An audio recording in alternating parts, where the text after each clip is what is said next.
সম্মানিত ভাইরা, যে 10টি আমল করলে সংসারে বরকত আসে, রব্বুল আলামিন বরকত আপনার সংসারে ঢুকায় দিবেন। যদি 10টি আমল আমরা করতে পারি, মাত্র 10টি আমল আমরা যদি করতে পারি, অবশ্যই আল্লাহ তাআলা সংসারের মধ্যে বরকত দান করবেন। হাদিস এবং কোরআন থেকে কোট করা হয়েছে। 1 নম্বর হলো ঈমান এবং তাকওয়া। ঈমান আর তাকওয়া অবলম্বন করতে হবে। ঈমান আর তাকওয়া। ঈমান শব্দের অর্থ হলো আল্লাহর উপরে বিশ্বাস স্থাপন করা, নবীজিকে না দেখেও বিশ্বাস করা, এবং এই যে ইন্নাল্লাযীনা আমানু ওয়া আমিলুস সালিহাত, আল্লাহ তাআলা এই কথা তো কোরআনে অনেক জায়গায় বলেছে যে ঈমান করো, ঈমান আনো, আমলে সালেহ করো। তো আল্লাহ বলছেন ঈমানের সাথে সাথে তাকওয়া অবলম্বন করো, তাহলে তোমাদের সংসারের মধ্যে, তোমাদের মধ্যে একটা বরকত আমি আল্লাহ তাআলা দান করব। আল্লাহ তাআলা বলছেন ইন্না আকরামাকুম ইনদাল্লাহি আতকাকুম। আল্লাহ বলছেন তারাই আমার কাছে পছন্দনীয় বান্দা, যারা হলো সবচাইতে বেশি পরিমাণে আমি আল্লাহকে ভয় করে। যারা আল্লাহ রব্বুল আলামিনকে ভয় করে তারাই হলো আল্লাহর কাছে পছন্দনীয় বান্দা। আর যারা ঈমান এনেছে, রব্বুল আলামিন তাদের ব্যাপারে বলছেন সূরা আনকাবুত। আনকাবুত শব্দের অর্থ হলো মাকড়সা। আল্লাহ রব্বুল আলামিন কুরআনুল কারীমে অনেক প্রাণীর নামে সূরা দিয়েছেন, যেমন সূরাতুল বাকারা, গাভী। বাকারা শব্দের অর্থ গাভী। তারপরে সূরাতুন নাহাল, আল্লাহ তাআলা মৌমাছির নামে সূরা দিয়েছেন। সূরাতুন নামল, আল্লাহ তাআলা পিঁপড়ার নামে সূরা দিয়েছেন। সূরাতুল ফিল, আল্লাহ তাআলা হাতির নামে সূরা দিয়েছেন। তো অনেক প্রাণীর নামে রব্বুল আলামিন কুরআনুল কারীমের মধ্যে ডেডিকেট করেছেন। তার মধ্যে সূরা আনকাবুত, এই শব্দের অর্থ হলো মাকড়সা বা জাল। মাকড়সার জাল সবচাইতে পৃথিবীতে দুর্বল জাল। পৃথিবীতে যত জাল আছে, সবচেয়ে দুর্বল জাল হলো মাকড়সার জাল। এই জাল ফু দিলেও কিন্তু এই মাকড়সার বাসা ভেঙে যায়। তো আল্লাহ তাআলা বলছেন যারা ঈমান এনেছে শুধু মৌখিকভাবে, তারা হলো মাকড়সার জালের ন্যায়। আল্লাহ এবং রাসূলকে যারা অভিভাবক না মেনে, আল্লাহকে অভিভাবক না জেনে, আল্লাহ তাআলাকে অভিভাবক না মেনে যদি অন্য কাউকে অভিভাবক বা রব হিসেবে স্বীকৃতি দেয়, তাহলে রব্বুল আলামিন বলছেন তারা মাকড়সার জালের ন্যায় নষ্ট হয়ে যাবে, উড়ে যাবে, ভেঙে যাবে, কারণ এরা হলো দুর্বল। তা আল্লাহ তাআলা সেই কথাই সূরা আনকাবুতের মধ্যে বলছেন আলিফ লাম মিম। রব্বুল আলামিন এই আলিফ লাম মিম অনেক সূরার শুরুতে দিয়েছেন, কিন্তু এই যে আলিফ লাম মিম এর কোনো অর্থ হয় না। পৃথিবীতে এমন কোনো মুফাসসির নাই যে এর অর্থ করবে, কেউ জানে না, কারণ নবীজি শুধু জানে। নবীজির নামে এই যে আলিফ লাম মিম আল্লাহ তাআলা বলেছেন, আল্লাহ কি বলছে শুধু আল্লাহ এবং নবীজি জানে। পৃথিবীর কোনো মুফাসসির বলতে পারবে না, কোনো আলেম বলতে পারবে না আলিফ লামের অর্থ কি।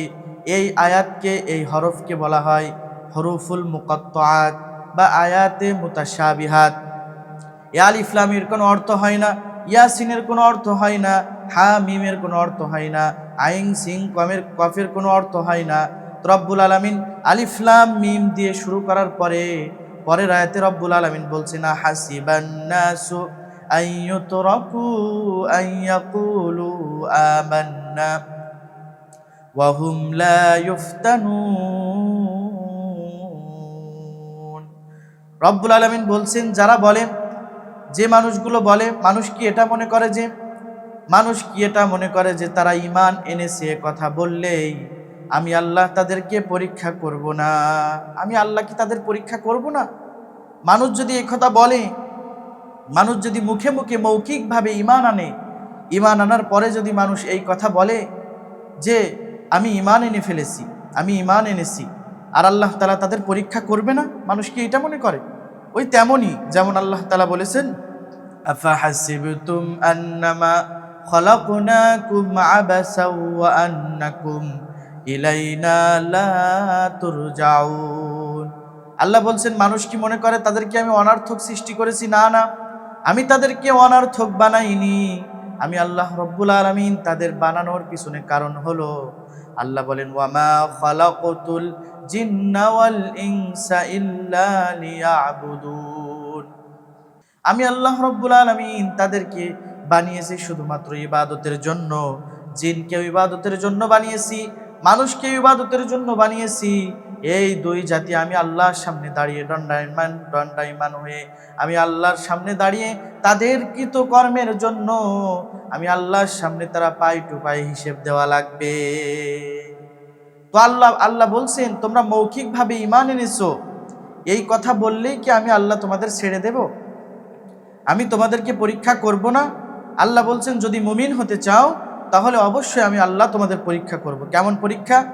ওয়ালানাবলুওয়ান্নাকুম বিশাইইম মিনাল খাউফি, আমি আল্লাহ অবশ্যই তাদের পরীক্ষা করব মিনাল খাউফি, ভয় দিয়ে, ওয়াল জুই ক্ষুধা দিয়ে, ওয়ানাকসিম মিনাল আমওয়াল মাল সম্পদ দিয়ে, ওয়ানাকসিম মিনাল আমওয়ালি ওয়াল আনফুসি জানের ভয় দিয়ে, ওয়ানাকসিম মিনাল আমওয়ালি ওয়াল আনফুসি ওয়াস সামারাত ফসল দিয়ে ভয় দেব আমি আল্লাহ, ফসলের ক্ষতি করে দিয়ে ভয় দিব।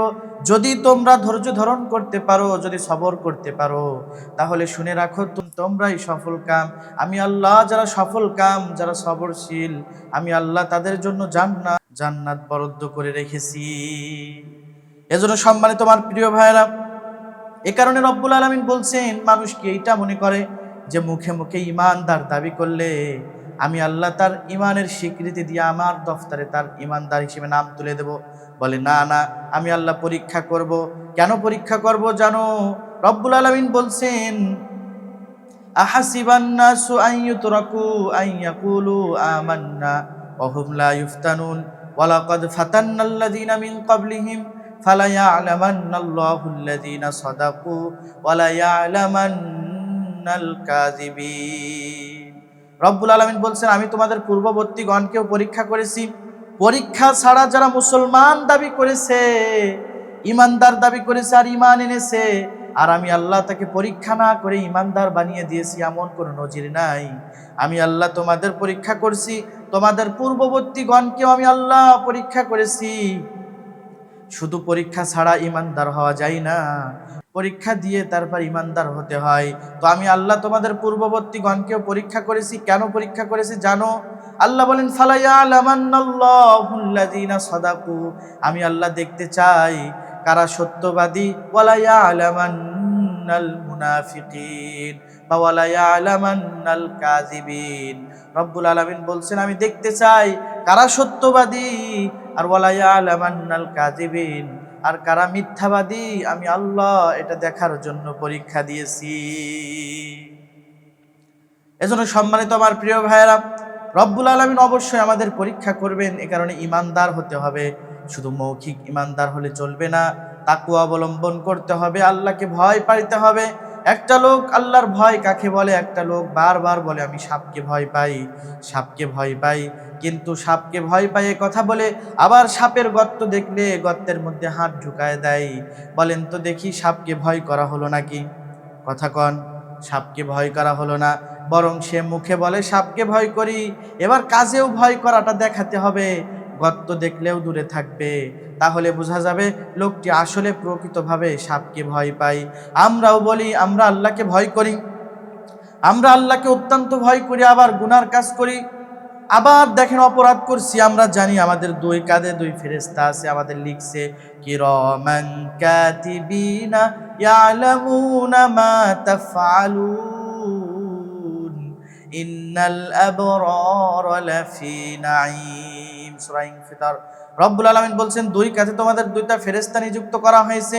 এই ফেরেশতা তোমাদের তোমাদের গুনাহের কথা, কৃতকর্মের কথা তোমাদের লিখছে।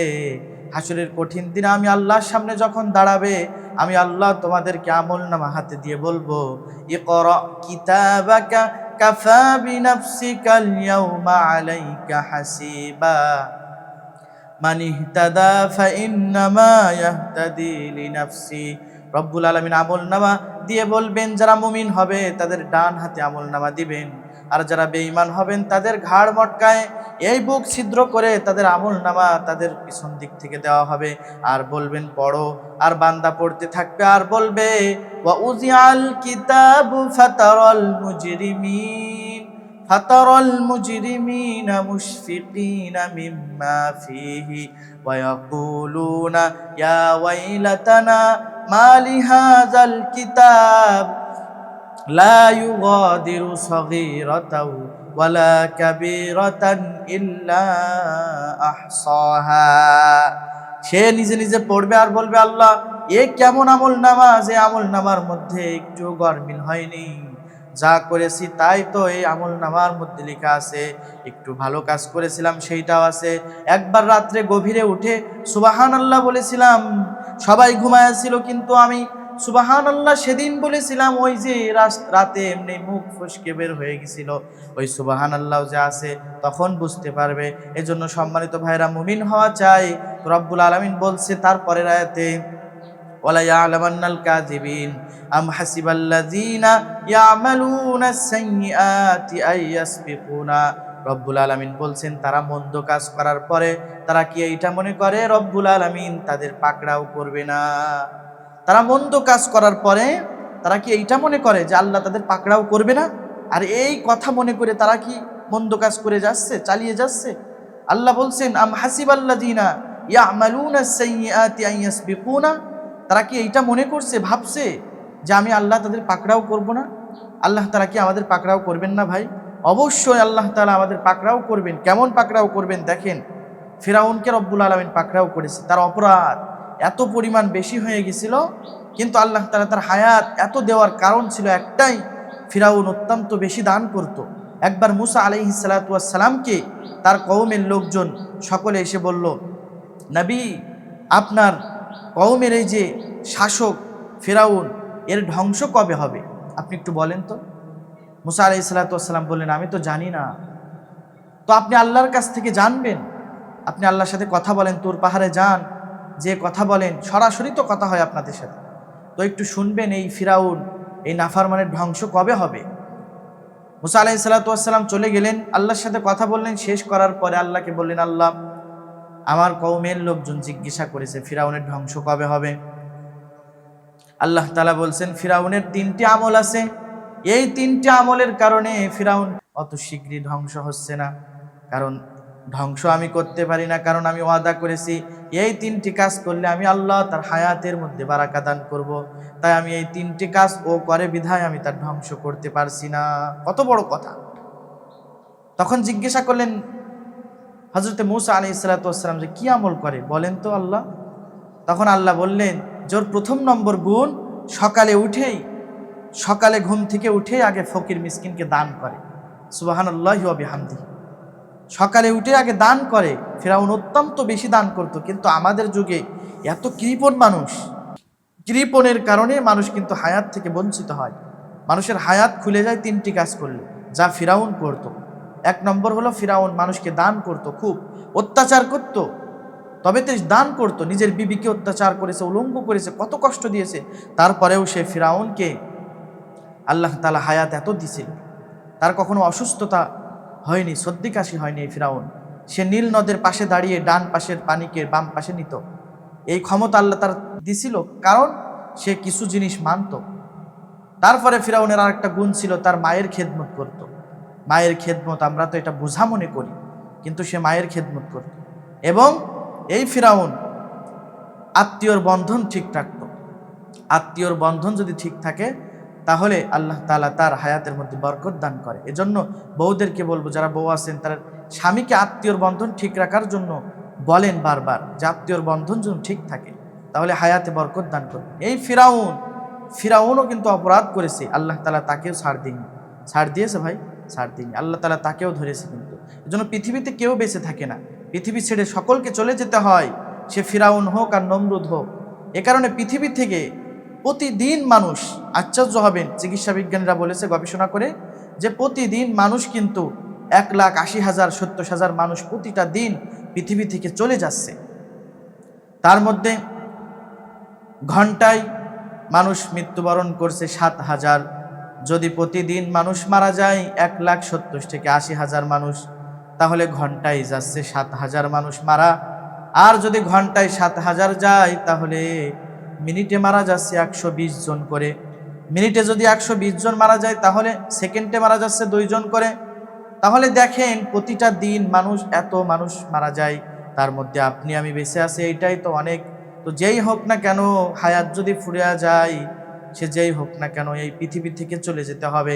যত ক্ষমতাশীল বা যত ক্ষমতাধর শাসক হোক না কেন, এই পৃথিবী থেকে সকলকে যাওয়া লাগবে কি লাগবে না?